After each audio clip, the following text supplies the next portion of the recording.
निर्दयी को नहीं, दया से युक्त व्यक्ति को ही धर्म कहा है। ऐसे दयामय धर्म को आप लोगों ने प्राप्त किया है।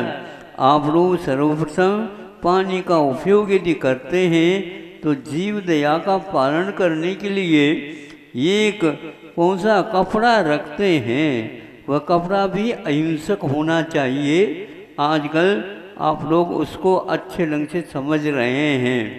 अहिंसक वस्त्र क्या है कि सारे इंद्र और इंद्राणी स्वर्ग में भी हथकरघा पहुंच गया है, और जिन्होंने हथकरघा के ऊपर इस प्रकार के वस्त्र का निर्माण किया है वो यहाँ पर नहीं भी आए हो तो आप लोगों के लिए इस वस्त्र से अलंकृत कर दिया है उन लोगों ने।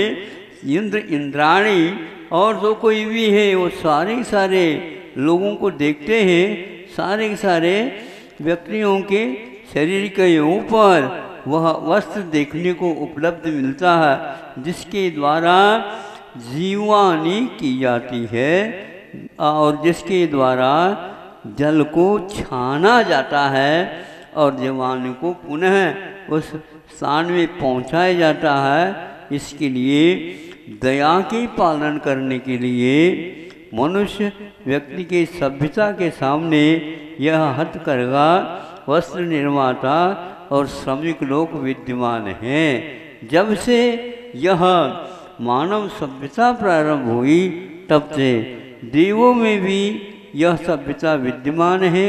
अच्छे वस्त्रों से वे अलंकृत रहते हैं, किंतु जहाँ व्यक्ति इस दया से दूर हो गया वह व्यक्ति क्रूर रूप से ही ऐसे वस्त्रों का तैयार करता है।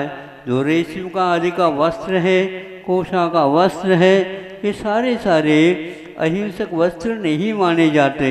उसके स्थान पर यह वस्त्र है जो निर्दोष है, स्वास्थ्यप्रद है और एक प्रकार से दया का प्रतीक है।